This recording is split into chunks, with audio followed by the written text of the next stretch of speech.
So let's look at some pass protecting reps here. And obviously your eyes are going to want to go to the left tackle here on your screen when you're looking at these highlights. I'm going to breeze through these pretty quickly because I think this is stuff that we already know he's got and he can do. But right out the gate against the Broncos, first game of the year, you saw him. You could see that this was going to be a good year. This thing was going to come forward this season. There's a lot of really good blocks from this game just to start out things. Broncos had some pretty good edge rushers at this time. They ended up trading this guy to the Cardinals later on in the year, but you had Benito there too. Handles the spin move inside, clears him all the way through the pocket. There's a lot of reps here with him where I would call them dominant reps without having to be physically dominant reps. That he's just playing to his technique, and he's getting, in this case, what I'm calling almost mannequin snaps. And I call them mannequin snaps because you almost end up in a position here where you end up standing up the pass rusher and almost bringing him to a dead stop. So you're standing him up like a mannequin. Almost like he's donning some clothes here. And just watch how he gets this edge to a point of giving up on the rep. He's pretty much given up on that rep almost and just fully controls him. The strength, the grip strength, all that's locked in now. Just good base, hands in the right spot. Technically, everything's is good and clean. He's become a very, very, very, I'd say, close to dominant pass protector. And boy, you just wonder at times how much better he's going to be when you actually have an offense that can be a little bit more unpredictable in what it's showing. Because I think that offenses he's played at here recently in Seattle have been, the last 3 years of his career, been more often than not, very, very predictable. Off the edge here, completely neutralizes. You see there, no opportunity. Just that's a dominant rep. Just ushers him right out the back of the pocket. No problemo. Here we go again, left side for you, or the right side. He's left tackle, excuse me. Again, 52 is going to try to take another run at him here. And he tried him on the outside, tries him on the inside on this one. As you already seen, though, the spin move don't work against him, and that's not a bad spin move. Charles is with it every way, and I showed you on that last rep, the one prior to this, 52 tried to press him at the edge to set this move up. So he's hoping he gets Cross too extended into his pass set to where Cross will go out too wide and he come back inside on this, but Cross is on it the whole way. And here, I think that's Benito, I believe. On the left side, you're going to look to the left side of your screen here. 67 just controls the reps. Stays in front of him. Really good at mirroring. And this play is going to be a touchdown. Charbonnet over the top. Initial impact there. Doesn't give up much ground. He's right there. How about Detroit? How about a little bit of Hutchinson here? Coming off the left side. Got Hutch and Cross matched up here, one-on-one. Hutchinson with a lot in his bag. Ends up on the floor. Completed pass. Gets him to the edge, dirts him up. Nice throw by Gino, nice catch by DK. He's kind of trying to Euro step him too here. You can see him kind of take that little Euro step to the outside. He goes a Euro step inside, outside, inside, outside. Crosses with it the whole way. Again here with Hutchinson. A little cross chop down move here. Chop the hands down with the spin. See, Hutchinson's such a good pass rusher because he can do a couple things at once through the pass rush. Chop and spin. I've already showed you the spin move. Don't work on Cross. That's a no-go for him. But good reps here against Hutch. Did a nice job. He'll be on the right side of your screen now. Right here. Boom. Got him right there.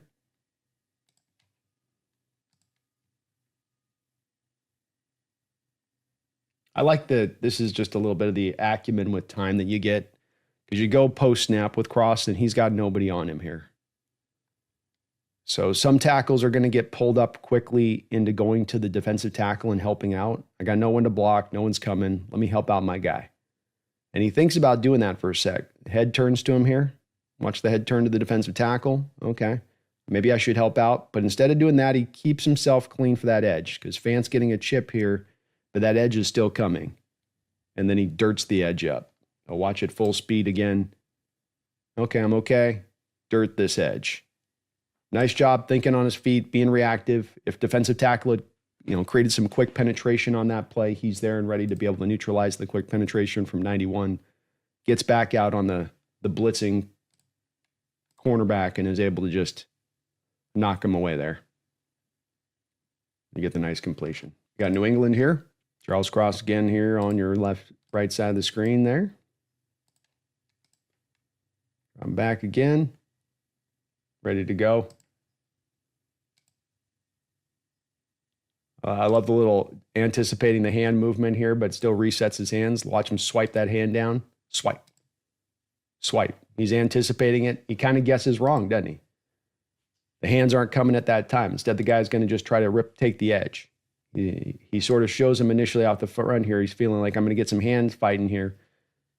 So he kind of shows those hands starting to work. Okay, I'm going to get the hands. He tries to rip down the hands to make that go.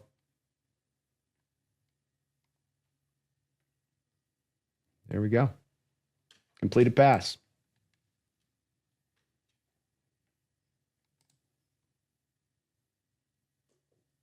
You like it when you can still get the rep win even when you guess wrong mid-play about what's going on. Against the Cardinals. Right here to the right side. Left tackle here. Abe Lucas back by this point. Play action pass. This is another rep that I would call a damn near mannequin rep. Gets down on the defensive tackle. Stands him up. And look at how the defensive tackle, I know it's hard because he's kind of down blocking here to the defensive tackle, but just look again how he just stands him up, brings him to a stop, and that's mid-play. It's mid-play, he's bringing him to a stop and making him give up. This is the kind of stuff, I'm not saying he's Walter Jones, but this is what Walter would do. He would get certain guys to a place where they just feel like there's nothing they can do, and they just kind of give up mid-rep. Mannequin reps. That's what I call this, mannequin reps. Stand him up tall, put him in a display case. You might as well, for all the good that he's doing for his defense on the play. Here we got a little bit of a test against Jared Verse here, coming blindside. They got into some good battles last year.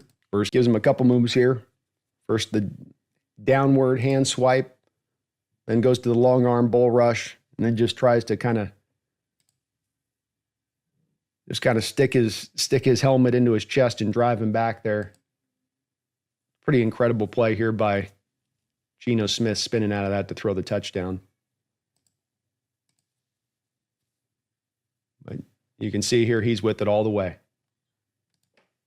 It's not really Cross giving up that pressure, forcing that. Backer rep here. How do you deal with power? Got a big old strong 90 up on the right side of your screen. Deals with the power really well. And what do we get? Another stand-up mannequin rep. I'm going to spin around and then just end up standing tall and getting not a lot done. Mannequin rep. Right there. So you guys can get the understanding and idea here. Pass protection, working through different moves, the spin move neutralization, the lack of ability to take the edge. There's a variety of things in pass protection he can do. More than just, I'm going to get my hands on you and just throw you around and bully you. I can be technically sound. My feet are going to be in the right place. My mirroring ability is going to be on point. I can get things wrong and still correct. I can reset my hands if you knock him away, or I even on that one rep where he's thinking he's getting the hands and he doesn't, but still gets himself back and in control and in position. Really reactive, really quick with what he's doing out there post-snap as far as the pass protection. And there's no holes to his game on this side of it. You used to be able to get after him just a little bit used to with the bull rush stuff. That could be where this could be a little bit problematic with him in the past. Jared Verse here. Yeah, that's Verse, I think, coming on this one. Verse here off that same side. Show you a couple reps here where you can see some improvement with him with the bull rush. He's never going to be a pure, super strong guy, but he has gotten stronger and he's gotten better at doing this. And you're trying to hit this throw down the field, so you need the pass protection to hold up a little bit for this throw to work. Geno's got a chance to kind of double clutch this. Another just insane throw here by Geno in this game. Pressure bearing down from Kobe Turner coming right up the middle, who you had a double team on. Man, the line was bad last year. This is one of those things where the line just looks horrible on one part and crosses over doing his job. Nice job dealing with the bull rush. Bull rush here. Boom, boom, boom. You know, little ground, but doesn't just get completely beat up on it. You're going to give a little ground on this. You just don't want to be put on skates. So it's not perfect on the bull rushes, but it's good enough. It's improving. He got hoked. 97 on that side. Going to try him again with this. Players try this a lot because this is used to be the way you kind of could get after him occasionally. Is hit him with that bowl. Just get up to full speed, and it's tough here. He's look at how many steps. You know, Michael Hoke gets like 4 steps before he rams into cross. Touchdown. Great catch by Jackson Smith-Njigba. Just gets a good running start to get into him, but does a good job of holding it up there, giving Geno the time. Have a nice little pocket here. Braden Fisk kind of creating some pressure there late. Well done. So the improvements come with him as a bull rusher. Definitely a part where you could get after him a little bit early on in his career, here and there. Here and there just a little bit, but now it's gotten solidified down now. So let's look at a couple of other parts that I want to kind of isolate. Is first, let's look at the run blocking element of things and how that's worked here with him, because that's another part that we had kind of been concerned with here. And you can see him on the left side of your screen here, down by the goal line. Hard to run out of goal line. Defense knows you're going to do it. And this is as much of an indicator here of good zone block. So does Cross work in zone blocking? Well, kind of a skill in zone blocking is how well you can handle the double teams. And then can you peel to the next level eventually? And this one, he doesn't peel. They double team and just drive. But he can absolutely work the double team. He's got that in his bag to be able to do it. Did a lot of it last year. Well, at least you worked it in a good amount last year. The right side of your screen. Cross right there. Now the run play, it's going to go right over his side. He gets there on Allen and gets him neutralized out. That's a tough block. That kid's a big old dude down there. You know, is it a dominant rep? No, but in zone blocking, you don't always have to be dominant. Sometimes it's just angling out a certain way and getting the guy to sometimes even take himself out of the play. But this is going right over 97 side. He arches a little too far inside. Cross takes advantage of that and just keeps him angled out of the play. Complete win on this rep from Cross. Sometimes you can take advantage of bad movement by the defensive tackle post snap. You know, they take 2 or 3 steps the wrong direction and you can have them without actually having to move them. There's Charbonnet with a big run from week 14, I think, or so. Cross over here on your left-hand side. Going to go right over his side again here. Gets locked up, clears his man out of the place. So hard to tell on this, but this is technically a reach block because you can see the defensive end is not in front of him. The defensive end's technically heads up over the guard. So this is another block that's going to be like when you're going to execute in this offense, where you're coming over and hitting the guy kind of from his shoulder. So you're hitting the outside shoulder of the defensive tackle, and then you're angling him. Watch Cross turn his body and angle. You don't have to drive the guy 3 yards away. If you angle him to the side like this, there's no pathway for the defensive tackle to get back into this play. And he just controls him the whole way. I mean, he just absolutely hands in the right place. Look, hands inside, not getting wide, stays on the block, angles him out of the play. These are the type of block zone stuff we'll lean on at times, along with the pulling people in space like you're doing on this. This is kind of a gap-based play in a lot of ways, but he's essentially doing what will be a very equivalent block to the zone-centric block, which is to hit those reach blocks. The guy's not right in front of you. You're going to have to step laterally to get to him. But there's the good side of it, meaning that you're not going to have to drive him off the ball. Just angle him away out of the play and you'll be fine.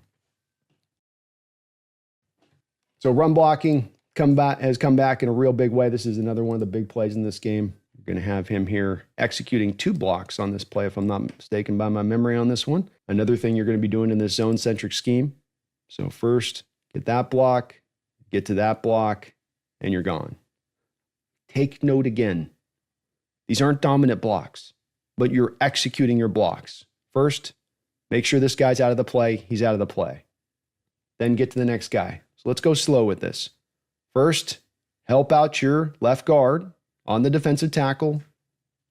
Okay? 67, boom. Look at the movement. Boom, boom. Getting a bit of movement. He's out of the play. Now climb to the safety. Get a hat on a hat with the safety. And look, he doesn't have to be dominant then on this rep. Just get your hands on him. Knocks him backwards here. Look at this. Watch him going backwards there. Bump, bump, bump. That backwards is enough to set him off from not being able to then go get Charbonnet. So I'll play it normal here again. Boom. Clear him off. Touchdown. Zone-centric system. You block to space. You have an initial responsibility. Again, this is kind of gap with you're pulling the two guys across, but he's running some zone-centric stuff and first helping the block and then climbing down to get the defender in his space. Just a great job here by Cross all the way around. Gets movement initially there, then gets on there. It's a lot harder doing that than that looks. When this is live fire and everything's moving 100 miles an hour, it's very hard to time this up this way.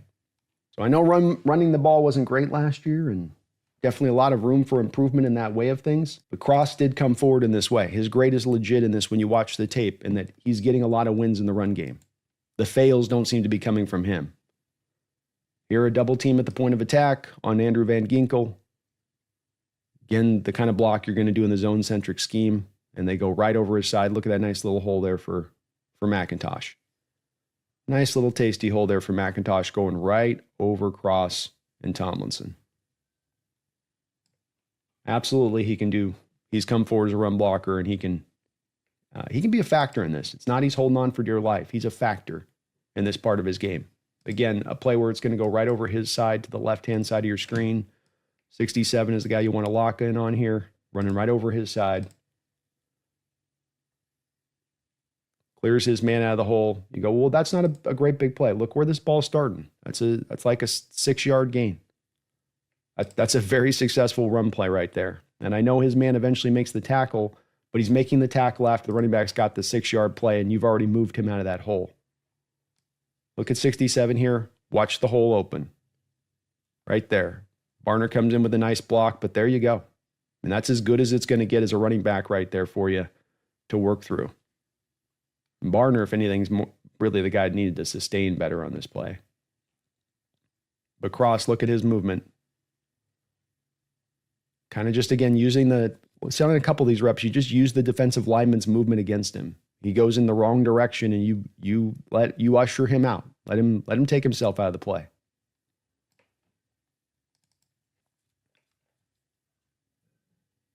Two and one again. Great run play. Got to be a thinker at the position, not just a hammer of old. You don't just get guys now that are lined up in front of you, and that's the guy you're blocking all day, and you don't have to think very hard or long about it. Sometimes you got to do two things in one. Get this eye isolated, make sure the backside guy doesn't get to the running back.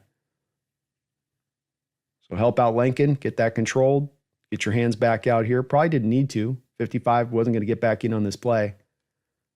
But the fact he's got the wherewithal to stay with it on this, he knows the key with knowing you can peel off the first block is that Lakin's got this controlled. So he knows that this play is going behind Lakin's back as far as the run play. So when he can feel Lakin angled like this between ball carrier, where you got ball carrier, Lincoln, and then defender. So he goes, okay, I know that this block's sealed and legit now. I can climb back out to 55 to make sure that he doesn't get back in this play. Because Lakin's guy's got no chance to get back into this now. Very smart on his feet, Charles. Very quick, very aware in play. And you do love to see this from your tackles because this is a skill. There's a lot of guys that just need to know who they're blocking prior to the snap and what's my job, and okay, I'm going to lock into that. A couple more few ones here to show you on this. Again, kind of a zone-centric one here where now it's the opposite from the prior rep. So Cross now has to control the defensive tackle. Lakin helps him, and then Lakin climbs. And the man's controlled, moved out of the hole there, left side of your screen there with Cross, 67. Good control, hands inside. Drive blocks nice, keeps the feet moving. Look at those feet. Boom, boom, boom, boom. Keep those feet going. It's a nice little run play.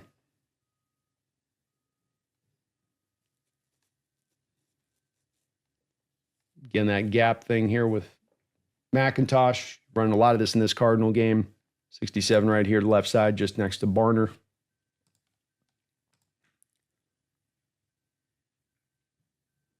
I'm going to call that a pancake. The defensive tackle doesn't quite end up on his knees, but pretty close. Pretty close. And that's a defensive tackle. He's doing that too. That's not an edge.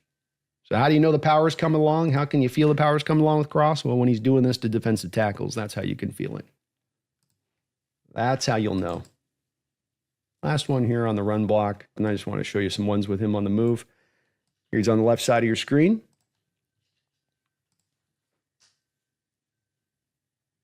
Seal him up. Charbonnet gets a nice run. Hands, look at the hands inside. They don't climb. They don't get up around the neck. It's on the shoulder, but the hands are inside the shoulder there. That's never going to be called. Not the way he's blocking that right now. That's pristine technique on that. Keeping his feet moving. Doesn't have to move him far here. I mean, he only gets him about 2 or 3 yards, two yards maybe pushed back, and after it really goes through the length of the play. But he gets him isolated, and the guy's just not going to be in on it. Nice big run on this play. The last little aspect I wanted to talk about here with him is the blocking on the move. You're going to have to, whether you're a tackle, guard, center in this offense, pull out in front, pull back across the formation, climb up to the second level, go find yourself a linebacker or a safety. I showed you on a couple of these reps that went against the Cardinals that Charbonnet busted out, for instance, that he absolutely can do this type of stuff. You know, he's got that, in his bag, no doubt about that. But you've got to be able to block on the move in this offense. It's got to be a requirement. The nice part about this is that we do know that Cross and Lucas can both do this. And coming both from a background of air raid in college as they did is stuff that asks you to do that stuff, where you got to sometimes block on the run. You don't always do a lot of run blocking in this offense, but when you do it, you'll oftentimes then have to do that moving it on the move. So we've got some snaps with him where he actually had to do that last year to kind of work off of there with him and to see. And this is my favorite rep of the season from Charles Cross last year. This is my favorite. Because not only is he getting down there and getting to the second level and getting on a linebacker, not only is he driving the guy 10 yards down the field like Michael Orr in blindside, but then he dusts him up with a pure pancake at the end. And then just to put the exclamation on point, you're going to get a touchdown here from our Mr. Kenneth Walker as he gives you a Superman jump into the end zone just to put that exclamation point on it. But watch what he does to the former Cody Barton here on this snap. Just dirts him up, and then Walker goes in and gets a beautiful touchdown. Right there on 55, dirts him up, Walker in for the TD. So take it slow here, 67 on Barton, gets him heads up. Look at just even the subtleness of getting to the inside shoulder of Barton, just to make sure he's got no pathway there to get there. And then he's just going to drive him. Drive, boom. You've just been dirted. Great stuff here from Cross. Executes the block with ease, and that's a dominant rep. We're here against the Broncos here. The right side of your screen, you're looking at 67. So you're going to want to lock in right there. First, get your hands on the first guy, stay on 49. Well done. Not a dominant rep, just first, isolate 98 a little bit, help your guy out, then get to the second level. Slight 2 for 1 here, but does get to 49. Does do a good job of getting down there to him. It's a good one, and you're going to do this a lot in this system. Gets out in space here against the Broncos again. It's going to climb down, get to 49. Gets the block laid, gets him isolated on the ground. It's a good rep. Kind of speaks a little bit to you're hitting him a little bit off. You're able to catch him kind of off guard here a little bit, but just off contact, you end up with the guy on the ground. We got him on the outside. Your first guy is going to come down to the technically defensive end, get a pair of hands on him, and then get down to the second level and climb up and get the block laid. Boy, Saatoa Lamea, man, just crushes this guy too. Saatoa does him a little dirty there. Does him a little bit dirty there. And this is for that touchdown run we saw, but hands initially, get to the second level block. I showed you this play already, just kind of an alt angle on it. We'll do the last one here. Down by the goal line, always hard to run it in by the goal line. Defense knows it's coming. 67 here. He's going to get down onto the second level. You can see he's uncovered at this point. Climbs down, gets there. But you don't have to lay the block well when you get there. You just need to be heads up in front of the guy. It's a lot about not blowing the block as much as it's dominating the block. And this is where I'd really tell you that there's really kind of the difference in the zone scheme from your typical man-on-man, gap-based scheme. Because a lot of times gap-based scheme, the guys that aren't pulling in space are going to have to just kind of block things a lot of times just heads up. But the zone-centric scheme can be, I'm going to go take a step over here to this defensive end who doesn't know I'm going to block him. He thinks it's going to be the guard blocking him. I first hit him with the surprise. Then I just got to be on that inside shoulder and make sure I keep myself between him, his inside shoulder, me, and the ball carrier. And the ball carrier is going to be running like hell, getting downhill very fast. That's what you tend to tell running backs in the system to do. If you're especially going into kind of power runs, A, B gap runs, get downhill. Don't think about it. Your guy's going to have that block laid for an initial just a half a second. But as long as you get through there on a timely point, and you're not sort of stopping and looking around and doing a little juke move and thinking about maybe where you want to go, but you just get there, it's going to be there. The hole's going to be there. You're going to get a plus play. And there won't be as many of those plays within a zone scheme where it's going to be as much of like the 50, 60, 70 kind of yarder runs that are opened up there for you, like you'd get in the gap runs. That Charbonnet runs I showed you from last year, McIntosh on a couple of those runs, those are coming from a place of you trying to bust those runs out and hammer and get something big. Zone-centric system is going to be more about making sure we're getting the 4, the 5, the 6 yards and consistently. It's also going to attempt to try to remove down those negative plays, those plays of penetration. So there's a plus side to it too, where, okay, we don't get as much of the 40, 50 yard runs, but we're going to get more of the consistent 4 and 5 yard runs and none or as very little of the negative 1 yard run, the negative 3 yard run, the running backs getting hit in the backfield incessantly right after they get the handoff. That stuff should go away with this offense. More positive plays means more third and shorts. More third and shorts means more moving of the chains, more consistent drives, more controlling of the clock.